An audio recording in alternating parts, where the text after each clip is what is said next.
My job at Vacation Bible School is to stand in the ticket booth and hand out tickets to the Rocky Railway.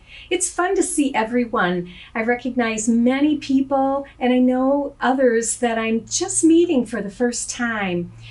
Today, though, I had another visit from my special friend, Billy the Kid. Psst, Mrs. Weinrich! Mrs. Weinrich! Billy? Don't say my name out loud! Why are you dressed like that? And why are we whispering? I'm hiding from someone. I don't want this someone to see me. Who's that someone? Mr. Gray.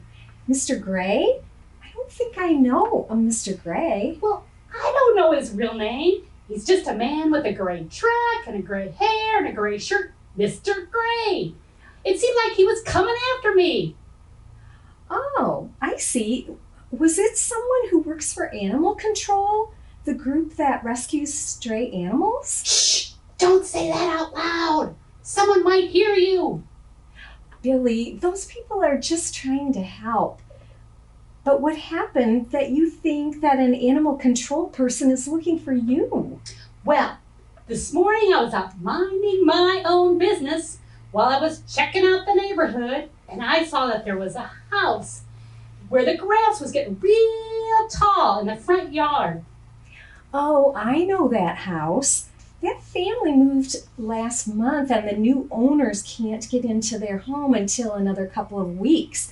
I'm afraid with all the rain and the warm days that the lawn has gotten quite tall. It has. I thought I could make the lawn look better. You know us goats. We like to eat grass. I figured I could eat up a little grass over the next couple of days, and the lawn would look better. I'd be helping someone, and I'd have a couple of good meals. Well, that sounds like a plan. It was nice that you thought of others. Exactly.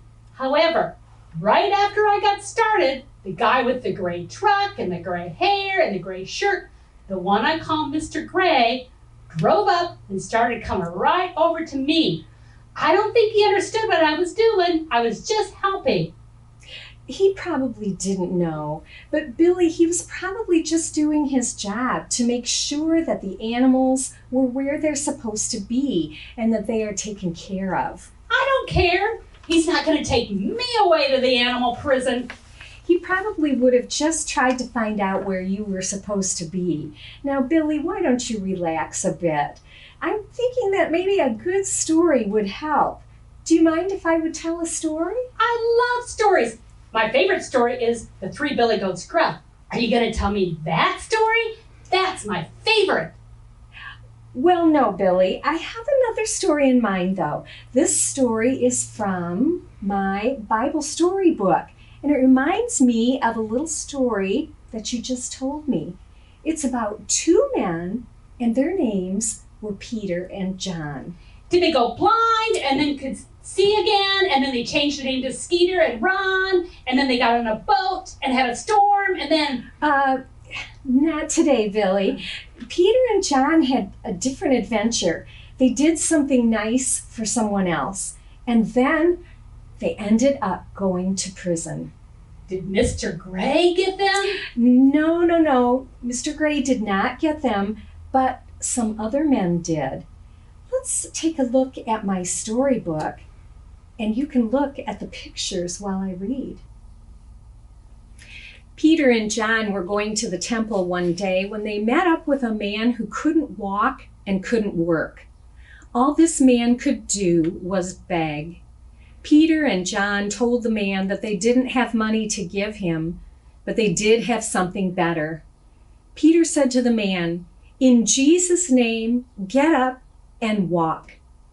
Then Peter helped the man up, and right away the man was able to not only walk, but jump too.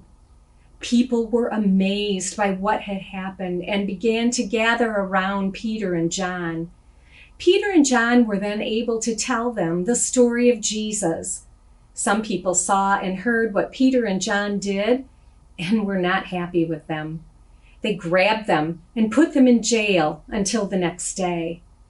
But Peter and John did not back down. They were bold.